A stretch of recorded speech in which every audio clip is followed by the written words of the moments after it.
Hello, it's time for the sermon synopsis for May 8, 2016, Mother's Day. This is the first Mother's Day I've spent without my mom around. She passed away last year. But one of the great gifts she gave to me was the gift of thinking not only about ordinary life, but also thinking about God. And one of the problems that you have when you deal with God and think about God deeply is what's known as the problem of evil. If God is all good and all loving and all powerful, then how can evil exist? It just doesn't make any sense. If God is all loving, then God would not want tsunamis to wipe out thousands of people. And if God is all powerful, then he could stop that. And this is an age-old problem. Unfortunately, Christian theology comes up with some really bad answers by and large. There's the idea that, well, when evil happens, we deserve it.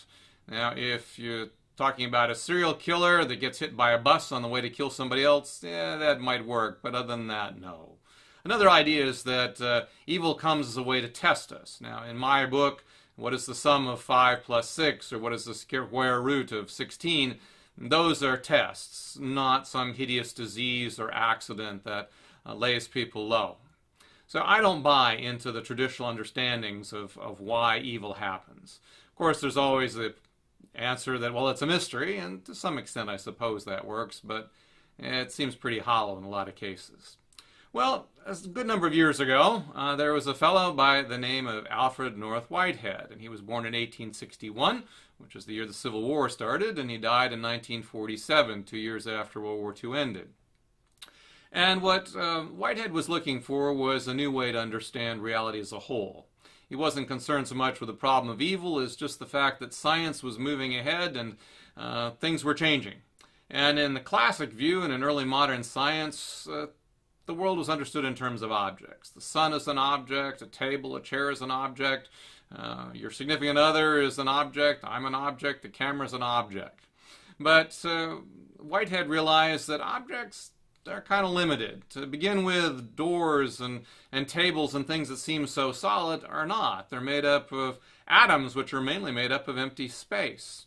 And he also realized that looking at the world as objects doesn't do justice to a lot of things. What about love and compassion and ethics and even things like fun, like a baseball game?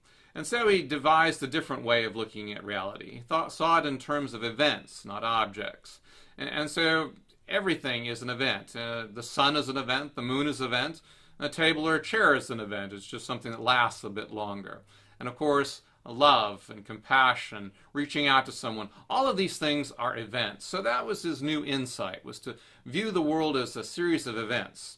And each event, he believed, was predicated by other events. That events happen, and then they become part of other events, and then those events join with other events, and they keep going on and on and on. So life is a chain of events, some that are very short-lived, some that last for a long time. And one of the events in each event is the event of God. God is the one who got the ball rolling, the initial event, and God will be the one who will bring all events together sometime, or actually on the other side of time. Well, there was another man by the name of Charles Hartshorne. He was born a little later in 1897. He died in 2000, so a very old man. And he worked with this thought of process thought and turned it into process theology.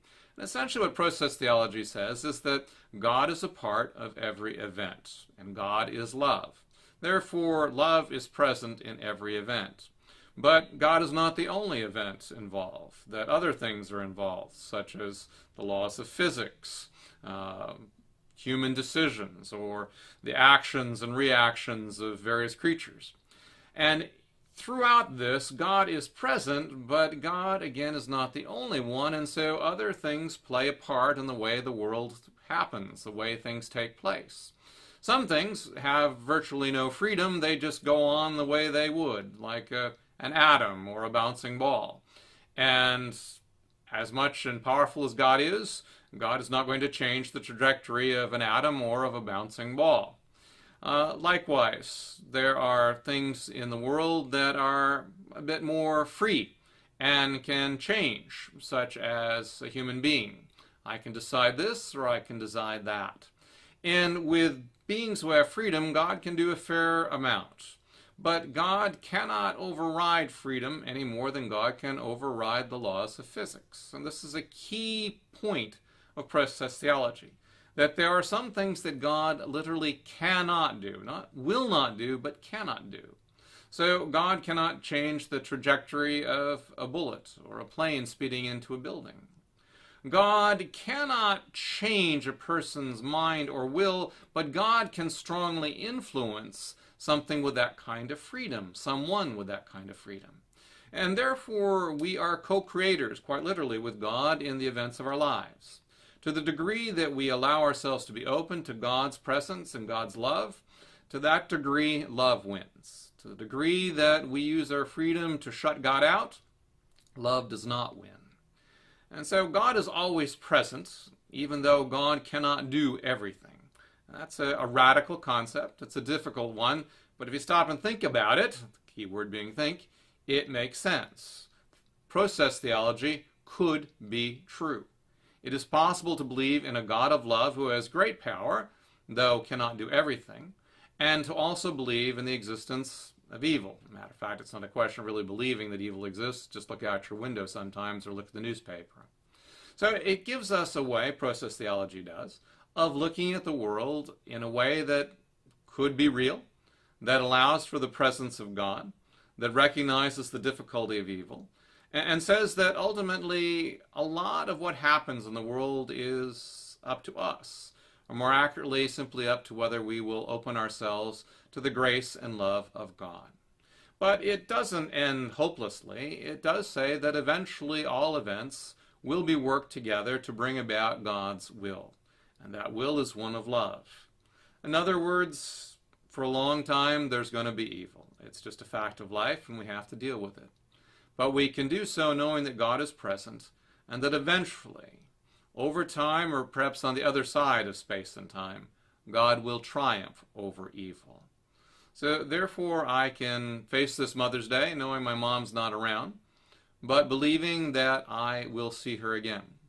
Her death, and indeed my death eventually, and yours, are inevitable, and there's nothing that's going to change that. But love has a way of working some remarkable things. And so therefore, I would just offer process theology to you as a way of looking at the world that maybe makes sense a little bit out of tragedy, that preserves the presence of God and the love of God, and that says eventually love wins, because God is love. I hope you will think about this. I hope this idea might bring you some peace, some blessing of some sort. And in the meantime, I wish you God's blessings, and I would also invite you to join us at Pilgrim Congregational United Church of Christ in St. Joe, Michigan, any and every Sunday at 11:10. We're located at the corner of Glenlord and Washington.